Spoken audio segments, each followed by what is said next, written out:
आपने पीआईएल दाखिल किया था, क्या पूरा प्रसंग था? हमारे गांव सभा में जो है बड़ा गांव में एक अवैध जमीन कब्जा हुई थी ग्राम सभा की, जिसमें हमारे मुवक्किल हैं श्री गौरी शंकर जी।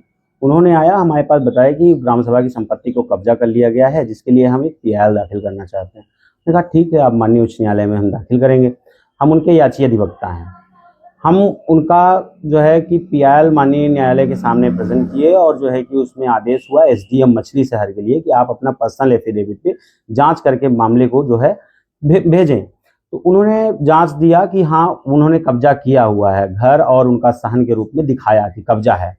बाद में उन्होंने कहा किया कि हल्का के 2 कांस्टेबल और हल्का लेखपाल ये जाके जो है कि हमारे जो याची मुकदमा हैं, जो बुजुर्ग हैं, 92 ईयर ओल्ड हैं गौरी शंकर जी, उनके साथ बदतमीजी किया, उनको गाली गलौज किया और उनके नाती को जो है कि पकड़ के ले जाने लगे।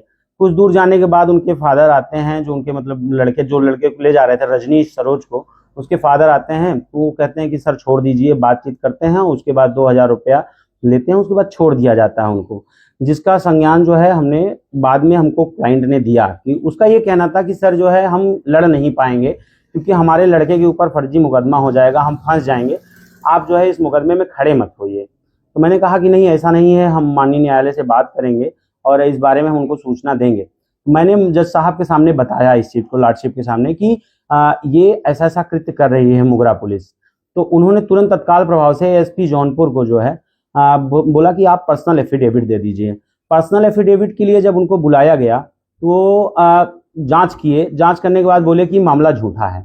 उसके बाद हमने जो है अपने दोनों क्लाइंट को, गौरी शंकर जी को और जो है कि उनके नाती को रजनीश सरोज को लेके गए कोर्ट में और कोर्ट को जज के सामने जो है प्रेजेंट किया। उनको प्रेजेंट करने के बाद उन्होंने बताया कि जो है कि हमारे साथ जो भी दुर्व्यवहार किया गया या प्रशासन ने जो भी जैसे भी किया, उसको उन्होंने पूरी घटना को बताया, जिसपे जज साहब काफ़ी गुस्सा हुए कि मतलब ये कृत्य कैसा है। अगर कोई जनहित याचिका दाखिल कर रहा है, कोई गरीब व्यक्ति है या कोई भी है जो शोषित है, अगर वो माननीय न्यायालय के सामने आ रहा है तो पुलिस उसमें क्यों प्रताड़ित कर रही है उसको। जिसके बाद जो है मामले को संज्ञान में लेते हुए एसपी साहब को फिर से री नोटिस जारी किया गया कि आप फिर से पर्सनल एफिडेविट पे इसकी जांच करें, जिसमें उन्होंने जांच किया और जांच करने के बाद उन लोगों को दोषी पाया और एसपी साहब आने वाले थे 9 तारीख को। ये घटना है, 8 तारीख को मेरा क्लाइंट वहां पे प्रेजेंट हुआ था। जिसके बाद होता क्या है, जज साहब ने जो नोटिस किया तो वो तो ठीक है, उसके बाद ये एसपी साहब ने अपना प्रेजेंट किया 11 तारीख को कि जो है कि इसमें ये घटनाएं हुई हैं कि हाँ ठीक है, सही पाया जा रहा है, इनके ऊपर मुकदमा पंजीकृत किया जा रहा है चारों लोगों के ऊपर। उसके बाद इनको जो है कि आगे विधिक कार्रवाई की जाएगी।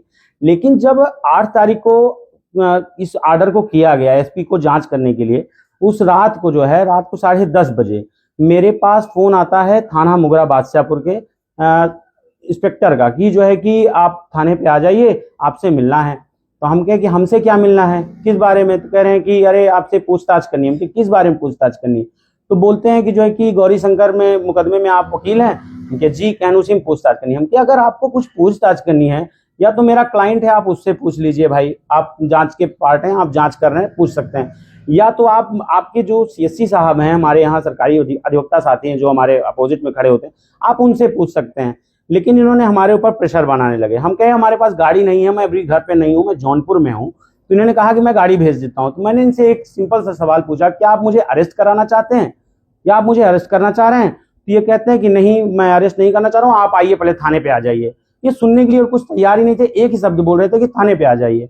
जब मैं नहीं गया थाने पे तो रात को करीब 11 बजे के करीब में ये आते हैं, ये फोन करते हैं, यशो मुगरा बादशाहपुर के नंबर से कॉल आने लगता है। मैं कॉल को इग्नोर करता रहता हूँ कि ना उठाना पड़े, क्या बात करूंगा इनसे। क्योंकि मुझे दिक्कत ये थी कि अगर मैं थाने पे जाता हूँ या अगर मैं इनसे मिलता हूँ तो ये मेरे ऊपर एलिगेशन लगाएंगे कि हम इनसे जो है धन उगाही करने गए थे थाने पे, कि भाई इस मामले में ये मेरा सपोर्ट करिए, मुझे पैसा दीजिए, नहीं तो मैं ऐसा करूंगा। इसलिए मैं इनसे ना मिलना चाहता था, ना मैं इनसे बात करना चाहता। इस वजह से मैं इनसे फोन नहीं उठाया इनका। जब मैं इनका फोन नहीं उठाता हूँ तो ये फोर्स लेके मेरे घर चले आते हैं। मेरे घर के कुछ दूरी पे रुक जाते हैं। रुकने के बाद जो है कि 3 पुलिस वाले मेरे घर के पीछे और 2 लोग आगे पीछे खड़े हो जाते हैं और आके यशो साहब जो है दरवाजे पे आ जाते हैं। आने के बाद हमारे पिताजी को हार्न बजाते हैं। तो पिताजी निकल के जाते हैं, बात करते हैं, तो कहते हैं कि कहाँ है वकील साहब। तो ये बताते हैं कि वकील साहब तो गए हैं जौनपुर। तो कहते हैं कि बोला था मिलने के लिए, जौनपुर क्यों चला गया इतनी रात को। बताइए, एक अधिवक्ता के साथ मैं एक हाई कोर्ट को प्रेजेंट करता हूं, आप हमारे साथ, हमारे फैमिली के साथ ऐसा बदसलूकी कर रहे हैं। मतलब किसी जनहित याचिका में किसी गरीब के लिए अगर आवाज उठा रहे हैं हम, तो ये तो अन्याय हो गया, जैसे हो गया अपराध कर दिया हमने, कोई क्रिमिनल हिस्ट्री जैसे मेरी निकाल दी है। ये हमारे घर के पीछे पुलिस खड़ी है, पूरे एरिया में बहुत थू-थू होने लगे कि बताइए हाई कोर्ट के वकील हैं, इनके घर पुलिस दबिश दे रही है, भागे भागे फिर रहे हैं। हमारी छवि को धूमिल कर दिया इन्होंने पूरा, पुलिस प्रशासन ने। इस वजह से प्लस किसी कहलवा रहे हैं कि फर्जी मुकदमे में फंसा देंगे, ज्यादा उछले नहीं, ये करें वो करें। हमें इस चीज की आशंका हुई कि हमारे जीवन का भी खतरा है, जिसके लिए मैंने एक पर्सनल एफिडेविट माननीय न्यायालय के सामने दिया कि माइलॉर्ड जो है कि हमको अगर कल को कोई भी मुकदमे में फंसा दिया जाता है तो हम क्या करेंगे। रिस्पेक्ट तो मेरी चली गई एरिया में, लेकिन आप अगर ऐसा कर देंगे तो हम कहाँ रहेंगे। तो उन्होंने कहा कि ठीक है, सुने। माइलॉर्ड बहुत गुस्सा हुए इस बात पे कि मतलब एक अधिवक्ता के साथ आप ऐसा व्यवहार कर रहे हैं, जिसपे उन्होंने बहुत ऑर्डर, बड़ा लंबा ऑर्डर लिखाया है। उन्होंने एसपी जौनपुर को ये निर्देश किया कि भाई आप तुरंत जो है एफिडेविट पे बताइए जांच करके कि क्यों पुलिस गई थी आपकी मेरे वो याची अधिवक्ता के पास। उन्होंने उसके बाद भी एसपी साहब हमसे बात किए, उन्होंने कहा कि देखिए हम प्रकरण की जांच कर लेते हैं, जो भी विधिक कार्रवाई होगी हम करेंगे। और उन्होंने सांत्वना दिया मुझे बेसिक, उन्होंने कहा कि जो है कि देखिए कुछ नहीं होने वाला है, मैं करता हूं, मैं कुछ न कुछ उसमें बढ़िया विधिक कार्रवाई कर दूंगा। उनके बात पे, वो बहुत अच्छे पर्सन है, मुझे उनकी बातों पर पूर्ण विश्वास भी है। उनसे मेरी बात भी हुई थी लगभग 10 मिनट। उनके बात से मैं पूरा आश्वस्त हो गया हूँ कि ठीक है, कोई दिक्कत नहीं, हो जाएगा, पुलिस प्रशासन मेरे साथ है। लेकिन जो घटना हुई थी, इससे कोई भी अधिवक्ता डर जाएगा, क्योंकि हम लोग समाज की लड़ाई लड़ते हैं। हम लोग आए दिन, किसी भी गरीब आदमी आता है, वो कहता है। कोर्ट ने क्या टिप्पणी की थी इस मामले में? कोर्ट ने ये कहा कि आप किसी के घर पे नहीं जा सकते। ये एक ट्रेंड बन गया है कि याची अधिवक्ता जितने होते हैं उनको आप एक मुकदमे में एक आप ऐसा यूज कर रहे हैं जैसे वो उसके पार्ट हैं। हमारा काम आपको कोर्ट को बताना कि क्या सही है क्या गलत है। हम अपनी बात, अपने क्लाइंट की बात को रखते हैं कोर्ट में। उन्होंने ये भी कहा साथ में कि अगर इस पे बात कुछ होता है तो गृह सचिव साहब को और जो है कि इनको पर्सनल एफिडेविट देने के लिए बोला है। और ये कहा कि विदाउट कोर्ट के परमिशन के कोई भी विष्णुकांत तिवारी के घर पे नहीं जाएगा। उन्होंने हमको ये सुरक्षा दी, क्योंकि हमने ये बोला था कि हमको हो सकता है पुलिस उठा ले और मुझे जो है कि प्रताड़ित करे, मेरी फैमिली को परेशान करे। तो उन्होंने इस चीज के लिए आर्डर में मेंशन किया है। एसपी ग्रामीण को भी क्या कुछ निर्देशित किया है क्या उसने? इसकी सूचना तो हमें नहीं है बेसिक, लेकिन जो पहला एफिडेविट था वो एसपी ग्रामीण ने ही बना के भेजा था, जिसपे उन्होंने नाराजगी जताई थी कि बिना जांच किए उन्होंने बिना मामले को तथ्य को जाने हुए, और जब मेरा क्लाइंट वहां कोर्ट में पहुंच गया तो इस पे उन्होंने कहा था।